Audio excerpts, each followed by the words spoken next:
विंध्याचल धाम में शारदीय नवरात्र का पर्व मंगला आरती के साथ शुरू हो गया। विंध्याचल मां का शक्तिपीठ है, तो यहाँ नवरात्रि पर विशेष मेले का आयोजन किया जाता है। तो मां के दर्शनों के लिए भक्तजन भारी संख्या में विंध्याचल धाम आते हैं। मां शैलपुत्री के पूजन के बाद नवरात्रि का शुभारंभ हुआ, तो पहले दिन मां के दरबार में माता के जयकारों से वातावरण गुंजायमान रहा। मां की शैलपुत्री के रूप में पहले दिन पूजा अर्चना हुई, तो मां के 9 स्वरूपों का पूजन करने से भक्तों की सभी मनोकामनाएं पूर्ण होती हैं।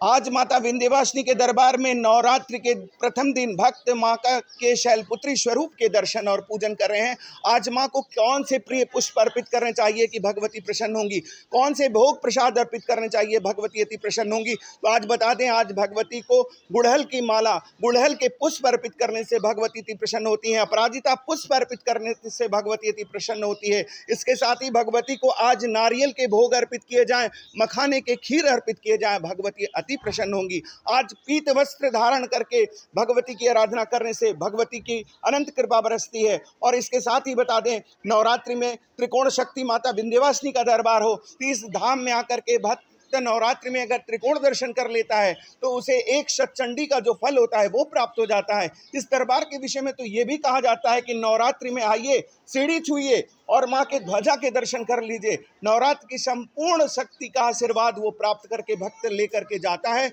और कहते हैं उसकी समस्त मनोकामनाएं भगवती पूर्ण कर देती है। यन यन चिंतयते कामम तम तम प्राप्नोति नित्यम। भक्त की सभी मुराद नवरात्रि में पूरी होती है मात्र भगवती के सीढ़ी छू लेने से और ध्वजा दर्शन से। और त्रिकोण दर्शन कर ले तो क्या कहना है, अनंत कृपा भगवती की वर्षेगी। जय मां विंध्यवासिनी। नवरात्र में माता के दर्शनों के लिए जहां भक्तों में खासा उत्साह देखा गया, तो इस दौरान विंध्याचल धाम में मां का विधि विधान से पूजन अर्चन भी किया गया। इस दौरान मेले में भक्तों ने मुंडन यज्ञोपवीत संस्कार भी कराए, तो प्रतिदिन मां के दर्शन कर भक्त पूर्ण लाभ भी प्राप्त कर रहे हैं। यहाँ का तो बहुत ज़्यादा मानता है। हम भी कुछ मांगे, भगवान से मिला, फिर आते हैं उसी उम्मीद में कि भगवान मेरा पूरा करें। इसी उम्मीद में यहाँ पे इतना दूर से हम लोग आते हैं। 15 साल से हम आ रहे हैं। पहला दिन कैसा लग रहा है?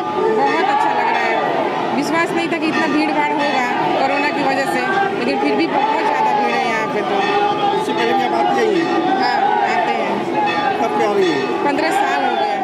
जो पटना से है, क्या माँ की प्रति कितनी आस्था, कब से आ रहे हैं, क्या आस्था है? हम लोग तो बहुत मतलब छोटे से ही आ रहे हैं, जब तक तो वो समय है तभी से हम लोग विंध्याचल सारा परिवार ही आ रहे हैं। कितनी आस्था है कि सच्चे दरबार में आने, मतलब यहाँ आने के बाद कोई कुछ कहना ही नहीं है। माँ सारा कुछ अपने आप पूरा करते रहती है, जितनी भी मुरादें होती हैं, मांगने का जरूरत भी नहीं पड़ता है। नवरात्र को विशेष माँ का महत्व जाता है। नवरात्र में माँ के विशेष महत्व होते हैं, इसलिए कि नौ दिन माँ का ही दिन होता है, इसलिए लोग आते हैं नवरात्रि में, आते हैं दर्शन करने के लिए अपने से श्रद्धा से और कुछ न कुछ मनोकामना मांगने के लिए। लखीमपुर की घटना के बाद राजनीति उफान पर है, तो हर तरफ विपक्ष सरकार को घेरने का काम कर रहा है, जिसके चलते समाजवादी पार्टी कार्यकर्ताओं द्वारा दिवंगत आत्माओं की शांति के लिए कैंडल मार्च को निकाला गया, तो श्रद्धा सुमन भी अर्पित किए गए। इसी के साथ केंद्रीय राज्य मंत्री के इस्तीफे के साथ आरोपी बेटे पर कार्रवाई की मांग की गई। इस दौरान मणिहान विधानसभा के साथ चुनार विधानसभा के कार्यकर्ताओं ने जमालपुर बाजार में पैदल कैंडल मार्च को निकाला, तो इस मौके पर प्रदेश और केंद्र सरकार के विरोध में जमकर नारेबाजी भी की गई। इसी के साथ पूर्व विधायक जगदम्बा पटेल के साथ सपा नेत्री वंदना पटेल व अन्य पार्टी के कार्यकर्ता मौजूद रहे।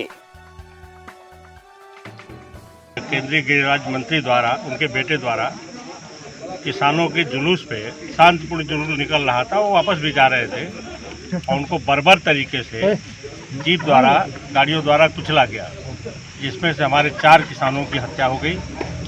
वही मौके पे ही एक तरह से मर गए और उसके बाद एक पत्रकार बंधु हमारे मारे गए और उसके प्रतिक्रिया में 3 उनके लोग भी मरे।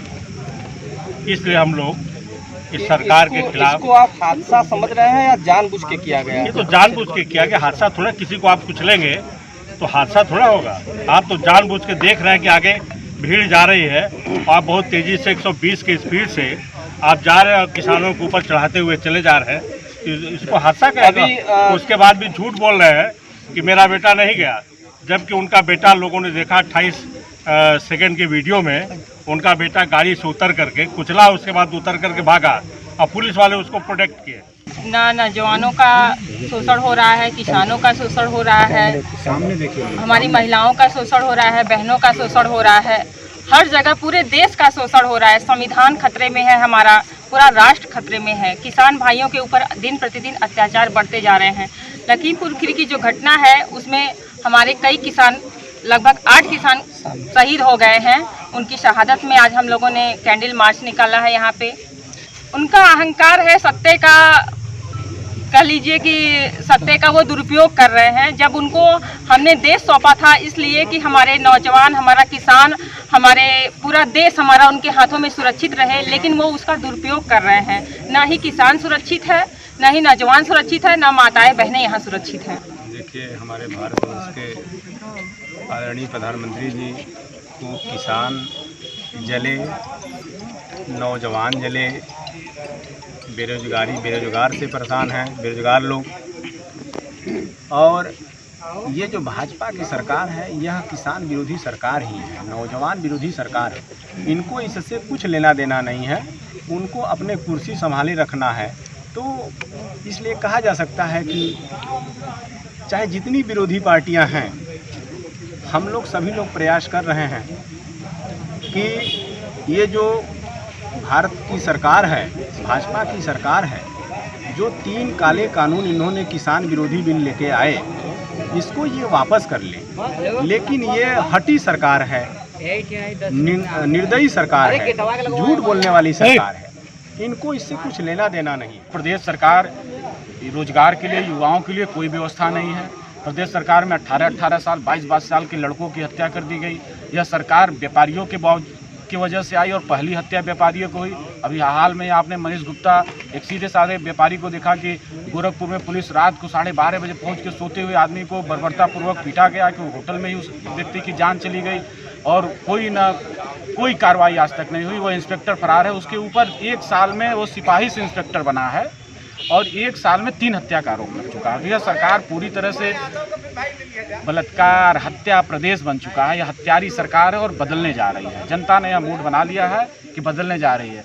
अभी लखीमपुर खीरी में आप देखिए 4 किसान मारे गए, उसमें एक पत्रकार मारे गए और पत्रकार के पिताजी ने स्पष्ट स्टेटमेंट दिया, आप लोगों ने सुना होगा कि यह मेरा बेटा पत्रकार होने के साथ साथ भाजपा का कार्यकर्ता भी था। जब कार्यकर्ता ही उनका सुरक्षित नहीं है उनके सरकार में, तो आम जनमानस की हम क्या बात। यहाँ एकदम गुंडा राज है। यहाँ के मुख्यमंत्री की नीति है ठोको नीति। तो पुलिस को उन्होंने जब ठोको नीति के तहत छूट दे रखा है, तो पुलिस जिसको इच्छा होती है ठोक देती है जब चाहती है। तो इसमें पुलिस का दोष नहीं है, यहाँ के मुख्यमंत्री का ही ऐसा नेचर है कि उन्होंने ठोको नीति बनाई जिसके तहत तमाम हत्याएं हुई। अच्छा, आपको ऐसा नहीं लगता कि यहाँ पे रूलिंग पार्टी के कार्यकर्ताओं की बात को अनसुना किया जाता है? रूलिंग पार्टी के कार्यकर्ताओं के ही बात अनसुना होने के कारण तो आज समाजवादी पार्टी सरकार बनाने जा रही है।